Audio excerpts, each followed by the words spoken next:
बघा, एक कॉल आणि कंगाल वाल. कारण 2024 या वर्षात सायबर फसवणुकीचे सर्वाधिक गुन्हे नोंदवले गेलेत. महाराष्ट्र आणि मुंबईतही मोठ्या प्रमाणात गंडा घालण्याचा प्रकार समोर आलेत. सायबर गुन्हेगारांकडून फसवणुकीचे वेगवेगळे प्रकार आता शोधले जात आहेत. डिजिटल अरेस्ट, शेअर मार्केट गुंतवणूक यासारख्या नव्या फंड्यांचा वापर करून लोकांची फसवणूक केली जाते. एकट्या मुंबईत सायबर गुन्हेगारांनी तब्बल 1200 कोटी रुपये लाटलेत. मुंबईत सायबर गुन्हेगारांचा धुमाकूळ आहे. बघा, मुंबईत वर्षभरात 1200 कोटी रुपयांची फसवणूक झालेली आहे. हे सगळे सायबर गुन्हे आहेत. त्यामुळे सतर्क राहा, काळजी घ्या. एकट्या मुंबईत 11 महिन्यात 55,000 तक्रारी दाखल झाल्यात.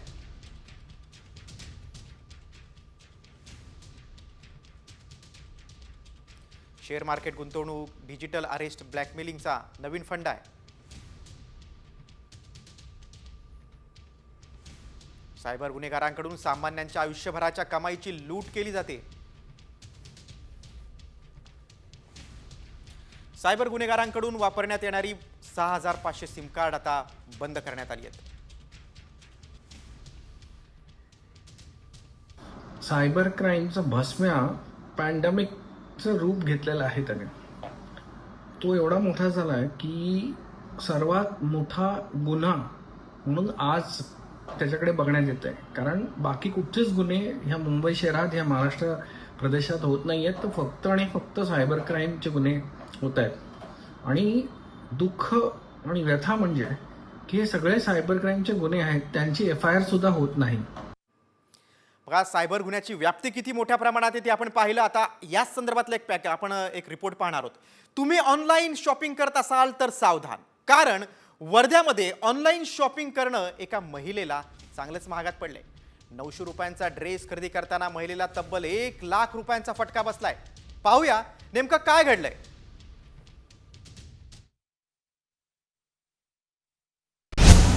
₹900 ड्रेस 1 लाखाला पडला. ऑनलाईन शॉपिंगमुळे महिलेला गंडा.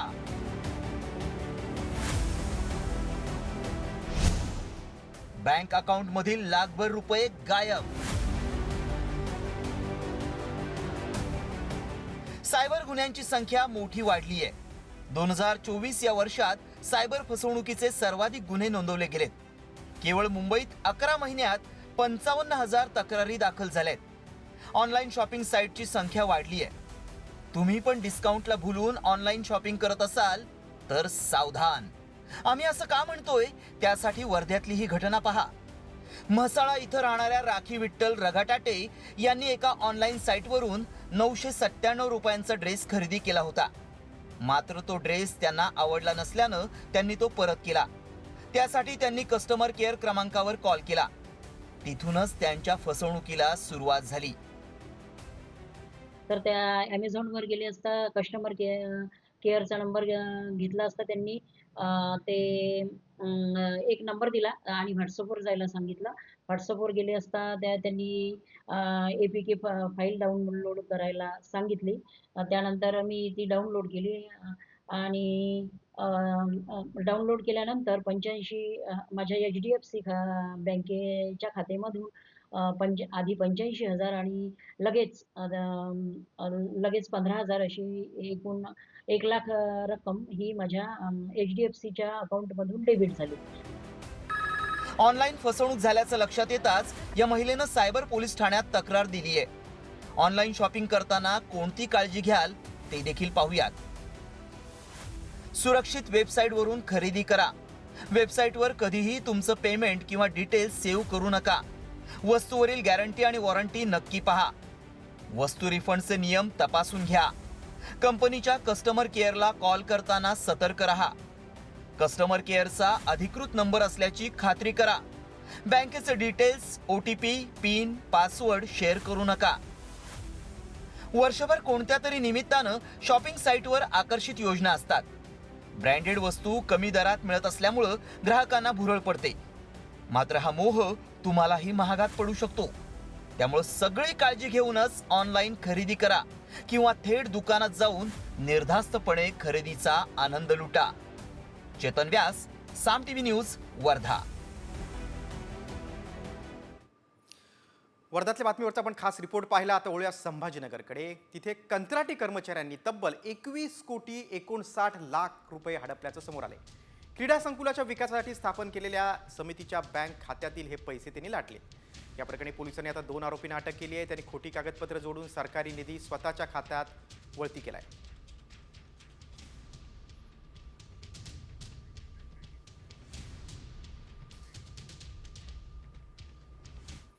आता लाडकी बहीण योजनेसंदर्भातला एक महत्त्वाचा रिपोर्ट आहे. लाडक्या बहिणीला डिसेंबरचा हप्ता शेवटच्या आठवड्यात मिळणार अशी घोषणा मुख्यमंत्र्यांनी केली होती.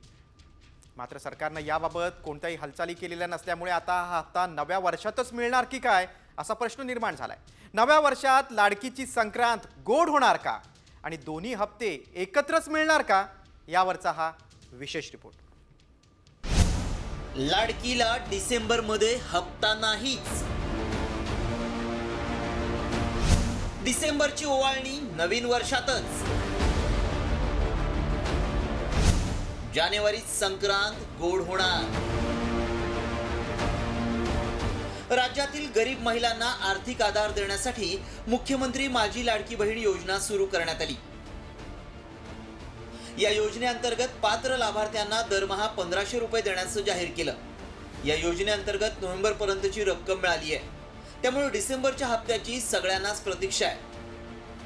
हिवाळी अधिवेशनानंतर डिसेंबरची रक्कम दिली जाणार असल्याचं मुख्यमंत्री देवेंद्र फडणवीस यांनी अधिवेशनाच्या सुरुवातीला जाहीर केलं होतं.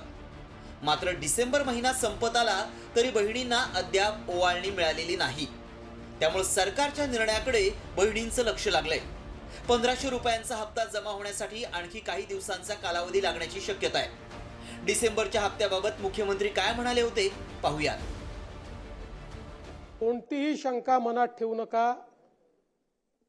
जी आश्वासनं आम्ही दिलेली आहेत, ज्या योजना आम्ही सुरू केलेल्या आहेत, एकही योजना आम्ही बंद होऊ देणार नाही. ज्या लाडक्या बहिणींनी महायुतीवर प्रेम दाखवलं, हे अधिवेशन संपल्याबरोबर डिसेंबर महिन्याचा हप्ता त्यांच्या खात्यामध्ये आम्ही टाकतो. आतापर्यंत या योजनेत काय झालं ते देखील पाहूया. जुलै ते नोव्हेंबर पर्यंतचे 7,500 रुपये सरकारनं बहिणींच्या खात्यात दिवाळीपूर्वीच जमा केले. दरम्यान विधानसभा निवडणुकीची आचारसंहिता जाहीर झाली. त्यामुळे सरकारनं 15 ऑक्टोबर पर्यंत अर्ज भरण्याची मुदत दिली होती. आचारसंहिता संपल्यानंतर प्रलंबित अर्जांची छाननी सुरू करण्यात आली. त्यानंतर त्रुटीयुक्त अर्ज बाद करण्यात आले. निकष पूर्ण न करणारे पुणे पिंपरीसह राज्यातील अनेक ठिकाणचे हजारो अर्ज बाद झाले. मंजूर अर्जदारांचे आधार कार्ड बँक खात्याशी जोडण्यात आले. योजनेचे निकष बदलणार नाहीत असं सरकारनं जाहीर केलंय. महायुतीनं विधानसभा निवडणुकीत घोषणा केल्यानुसार दरमहा रक्कम 1,500 रुपयांवरून 2,100 करण्यात येणार आहे. त्याकडेही बहिणींचं लक्ष लागलंय. तर डिसेंबरचा हप्ता नवीन वर्षातच मिळण्याची शक्यता आहे. त्यामुळे सरकारनं डिसेंबर आणि जानेवारीचा हप्ता एकत्र दिला तर लाडक्या बहिणींची संक्रांत आणखीनच गोड होणार यात शंका नाही. ब्युरो रिपोर्ट, साम टीव्ही न्यूज. वळूया आता पुढच्या बातमीकडे. शालेय विद्यार्थ्यांसाठी ही मोठी बातमी आहे. आता 5वी आणि 8वीला विद्यार्थी नापास झाल्यास नापासच असणार आहेत. नापास विद्यार्थ्यांना प्रमोट करण्यात येणार नाही. केंद्रीय शिक्षण मंत्रालयानं याबाबतचा निर्णय घेतलाय. 5वी पुढील न नापास धोरण केंद्र सरकारनं रद्द केलंय. पूर्वी 5वी आणि 8वीला वार्षिक परीक्षेत नापास होणाऱ्या विद्यार्थ्यांना पास करून पुढच्या इयत्तेमध्ये प्रमोट केलं जात होतं. मात्र आता असं होणार नाही. नापास विद्यार्थ्यांना 2 महिन्यात पुन्हा परीक्षा देण्याची संधी मिळेल. मात्र फेरपरीक्षेत पुन्हा नापास झाल्यास त्यांना प्रमोट करण्यात येणार नाही. त्यामुळे 5वी आणि 8वीतील ढकलगाडी आता बंद होणार आहे. 5वीं में और 8वीं में हर प्रयास करने के पश्चात यदि डिटेंशन करने की आवश्यकता पड़े तो डिटेन किया जाए, लेकिन उसमें यह भी प्रावधान किया गया है कि 8वीं कक्षा तक किसी भी बच्चे को हमारे स्कूलों से निष्कासित नहीं किया जाए.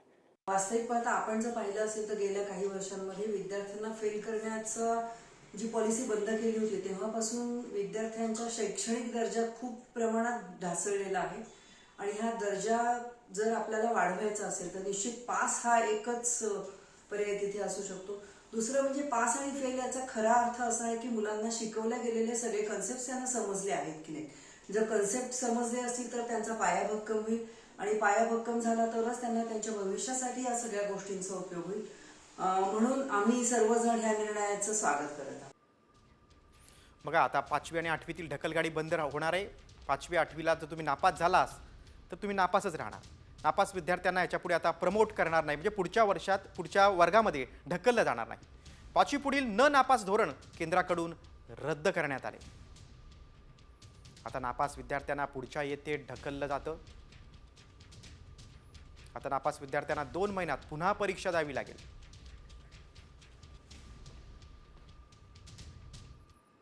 शिक्षण क्षेत्रातील आणखीन एक बातमी. एक राज्य एक गणवेश या योजनेपाठोपाठ आता शालेय अभ्यासक्रमात पुस्तकाला वह्यांची पानं जोडण्याचा निर्णय देखील रद्द होण्याची शक्यता आहे. दप्तराचे ओझे कमी करण्यासाठी मागील वर्षी घेण्यात आलेला हा निर्णय रद्द करण्यासाठी हालचाली सुरू आहेत. शिक्षण विभागासाठी डोकेदुखी ठरलेल्या या निर्णयावरून कंत्राटदार आणि विभागातील आजी माजी अधिकाऱ्यांमध्ये मोठे वाद सुरू झालेत. त्यामुळे काही दिवसातच हा निर्णय रद्द केला जाणार आहे, अशी माहिती मंत्रालयातील उच्चस्तरीय अधिकाऱ्यांनी दिलेली आहे.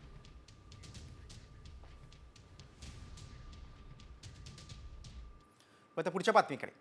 लोकसभेचे विरोधी पक्षनेते राहुल गांधींनी परभणीत सोमनाथ सूर्यवंशी कुटुंबियांची भेट घेतली आणि सूर्यवंशी कुटुंबियांचं सांत्वन केल्यानंतर राहुल गांधींनी मुख्यमंत्र्यांवर गंभीर आरोप केले. सोमनाथची पोलिसांनी हत्या केली असून याला जबाबदार हे मुख्यमंत्री आहेत, असा आरोप राहुल गांधींनी केलाय.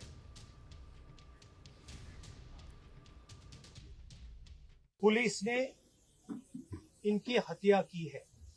इसको, इस युवा को इसलिए मारा गया है क्योंकि वो दलित है और वो कॉन्स्टिट्यूशन की रक्षा कर रहा था और चीफ मिनिस्टर ने असेंबली में पुलिस वालों को मैसेज देने के लिए झूठ बोला है. आरएसएस की विचारधारा कॉन्स्टिट्यूशन को खत्म करने की विचारधारा है. हम चाहते हैं कि एकदम ये मैटर रिजॉल्व किया जाए और जिन लोगों ने ये किया है उनको सजा मिले. केवळ राजकीय हेतून आले होते. ही केवळ राजकीय भेट होती. लोकांमध्ये जाती जातींमध्ये विद्वेष तयार करायचा. जर त्या चौकशीमध्ये कुठल्याही प्रकारे मारहाणीमध्ये किंवा अशा प्रकारच्या गोष्टींमुळे हा मृत्यू झालाय असं बाहेर आलं तर कोणालाही सोडलं जाणार नाही. सोमनाथ सूर्यवंशींच्या आईनं काय आरोप केलेत आपण ते पाहूया. मारहाण करून सोमनाथची हत्या केली असा गंभीर आरोप सोमनाथच्या आईनं केलेला आहे. सोमनाथच्या मारेकऱ्यांना फाशीची शिक्षा देऊन लवकरात लवकर आम्हाला न्याय द्या, अशी मागणी सोमनाथ सूर्यवंशीच्या आईनं केली. मी सांगितलं सरांना आमची न्याय लवकरात लवकर व्हावा. जे जे आहेत ना मारलेले त्यांना शिक्षा द्या, कठोर शिक्षा द्यावा, फाशीचं सजा त्यांना द्यावा. मी बोललो हे आमचं लवकर न्याय करा. ते काय म्हटले तुम्हाला? होईल म्हणले, कायदेशीर काय आहे ते होईल म्हणले. कायदा हाय, संशय हाय, मारहाण करून माझ्या मुलाचा मर्डर केलाय. तो मर्डर केल्यानंतरच माझा मुलगा मरण पाहिलाय ना. हा, माझ्या मुलाला आजार नव्हता, काही नव्हता. माझ्या मुलाला 4 दिवस मारून मारून मारून मारून पार त्याचे हाडं मोडून मर्डर करून त्याचा जीव घेतला. संशय काय हायच. आता पुढच्या राजकीय रिपोर्टकडे. मंत्रीपद न मिळाल्यामुळे नाराज असलेल्या छगन भुजबळांनी थेट मुख्यमंत्री देवेंद्र फडणवीसांची भेट घेतली. विशेष म्हणजे त्यांनी अजितदादांना टाळून सागर बंगल्याचा मार्ग धरला. त्यामुळे भुजबळ भाजपमध्ये जाणार की काय अशी चर्चा आता रंगू लागलेली आहे. कारण सागरवर भुजबळांची फडणवीसांशी तब्बल 40 मिनिटं चर्चा झालेली आहे.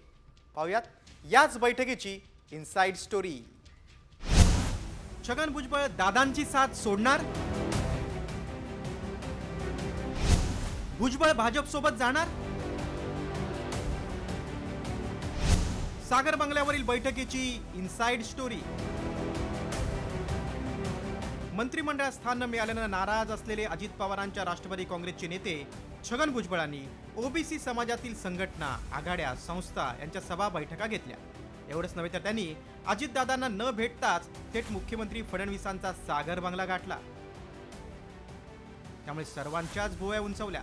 दोघांमध्ये तब्बल 40 मिनिटं चर्चा झाली. भुजबळांच्या मोठ्या राजकीय हालचाली सुरू झाल्याची चर्चा यामुळे रंगू लागली आहे. विशेष म्हणजे पुढच्या 8 दिवसात फडणवीस तोडगा काढणार असल्याचा दावा भुजबळांनी केलाय. तर पुढील राजकीय दिशा ठरणार असल्याचं भुजबळांनी बोलून दाखवलंय. तर भुजबळांसारखा नेता हवा असल्याचं सांगत फडणवीसांनी सूचक विधान केलंय. कुठल्याही परिस्थितीमध्ये ओबीसीचं नुकसान होणार नाही याची काळजी मला सुद्धा खूप आहे आणि कदापि जे आहे ओबीसीचं नुकसान होऊ देणार सुद्धा नाही. 8-10 दिवस मला तुम्ही द्या.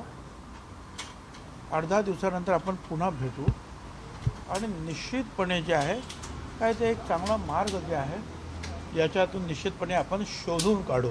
आणि राष्ट्रीय स्तरावर भुजबळ साहेबांसारखा एक नेता ज्याला देशाच्या अन्य राज्यातही मान्यता आहे, त्यांना आम्हाला राष्ट्रीय पातळीवर पाठवायचं आहे. भुजबळ साहेबांचं मत जरा वेगळं होतं, त्याच्यामुळे हा प्रश्न निर्माण झालेला आहे. पण आम्ही सगळे मिळून याच्यावर तोडगा काढू आणि भुजबळ साहेबांसारखा एक नेता हा आमच्यासोबत मैदानात असला पाहिजे या दृष्टीनं त्यातनं मार्ग काढला जाईल. महायुतीच्या महाविजयामध्ये ओबीसींचा वाटा मोठा असल्याचं भुजबळ म्हणाले, तर त्यांच्याच पक्षाचे मंत्री माणिकराव कोकाटेंनी मात्र ओबीसी मतांवर टोला लगावलाय. तर ही पक्षांतर्गत बाब म्हणत अजित पवारांनी भुजबळांच्या नाराजीला विशेष महत्त्व न दिल्याचं दिसतंय. त्यांना काय वाटतं हे मला काय सांगता येणार नाही. त्यांच्या मनात काय हे कोण सांगेल. त्यांना ओबीसी म्हणून ते त्यांचा पुतण्या आणि मुलगा एवढंच दिसत असेल आणि त्यांना ओबीसी फॅक्टर म्हणून दुसरा ओबीसी दिसतच नसेल तर त्याला काय करू शकत नाही आपण. त्याचा विचार येतो. आता तुम्ही अनेकांचे प्रश्न सोडवत आहे, मात्र भुजबळांचा प्रश्न सुटताना दिसत नाही. आताच त्यांनी काही वेळापूर्वी मुख्यमंत्र्यांची भेट घेतली आहे. चर्चा आहे ते दिल्लीला देखील जातील. भाजपचे वरिष्ठ दिल्लीला जाणार पण त्यांनी देवेंद्र फडणवीस आमचा तो पार्टी अंतर्गतला प्रश्न आहे, आम्ही आमच्या पद्धतीने सोडू. भाजप नेत्यांनी भुजबळांवर अनेक घोटाळ्यांचे आरोप केले होते. आता भुजबळ भाजपमध्ये आल्यास भाजपचे कार्यकर्ते दुखावण्याची शक्यता नाकारता येत नाही. तर महायुतीचाच घटक असलेल्या राष्ट्रवादीतून भुजबळ भाजपात गेल्यास अंतर्गत नाराजी तर पसरणार नाही ना, हेही भाजपला पाहावं लागणार आहे. त्यामुळे नाराज भुजबळ दादांविरोधात बंड करून भाजपमध्ये जाणार की आणखी दुसरा कोणता मार्ग स्वीकारणार याबाबत उत्सुकता आहे. ब्युरो रिपोर्ट, साम टीव्ही. भुजबळांवरचा एक राजकीय रिपोर्ट आपण पाहिला. आता पुढची बातमी आहे पुणेकरांसाठी खूप महत्त्वाची आणि आनंदाची बातमी आहे. उद्यापासून जुन्या टर्मिनलवरून होणारी आंतरराष्ट्रीय उड्डाणं आता नवीन टर्मिनलवरून होणार आहेत. बघा, पुणेकरांसाठी गुड न्यूज आहे. केंद्रीय मंत्री मुरलीधर मोहोळ यांनी ही माहिती दिली आहे. नवीन टर्मिनलवरून उड्डाणं सुरू करण्यासाठीच्या सर्व तांत्रिक प्रक्रिया पूर्ण झाल्याची माहिती मोहोळ यांनी दिली. मंगळवारपासून नव्या टर्मिनलवरून आंतरराष्ट्रीय उड्डाणं सुरू करण्याचा मार्ग आता मोकळा झाला आहे.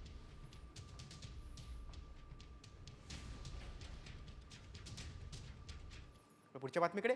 बीडमधील संतोष देशमुख हत्याकांड प्रकरणी वाल्मिक कराड आणि मंत्री धनंजय मुंडे यांच्या संबंधावरून आता राजकारण तापलेलं आहे. हिवाळी अधिवेशनात देखील हा मुद्दा उपस्थित झाला होता. अशातच आता कराड आणि मुंडे यांची व्यावसायिक भागीदारी असल्याचा दावा आमदार जितेंद्र आव्हाड यांनी केला आहे. आव्हाड यांनी यासंबंधी आता व्यंकटेश्वरा इंडस्ट्रीयल सर्व्हिसेसचा स्क्रीनशॉट पोस्ट केला आहे.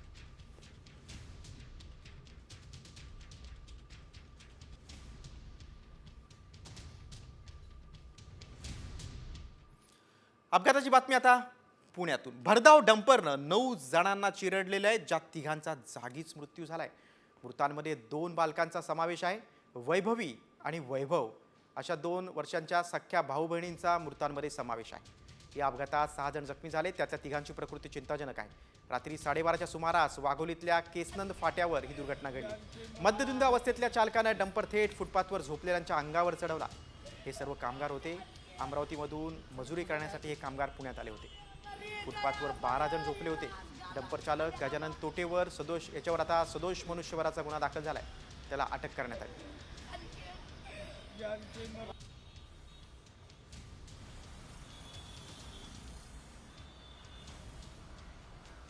साडे 12ला कसं कुठं झोपल्या होत्या, काय झालं? इकडे झोपलो होतो. आमच्या 12 लोक इथं झोपले होते. एवढं तोडून शना त्यानं गाडी आमच्या अंगावर चढवली. तो फास्टमध्ये गाडी आणली त्यांनी. फास्टमध्ये आणल्यावर ते धडकेचा आवाज झाला. आवाज झाल्याच्या नंतर मी उठलो. इथपर्यंत ते गाडी इकडं जे गाडी टाकत होता तो मी असा आळवा पडलो दगड घेऊन. तर मग असा तो निघत होता, पण तिकून मी नाही जाऊ दिला. मी तिथे आळवा झालो. तर मग ह्या रस्त्याने टाकलं तर ते माझ्यावर बी टाकत होता गाडी.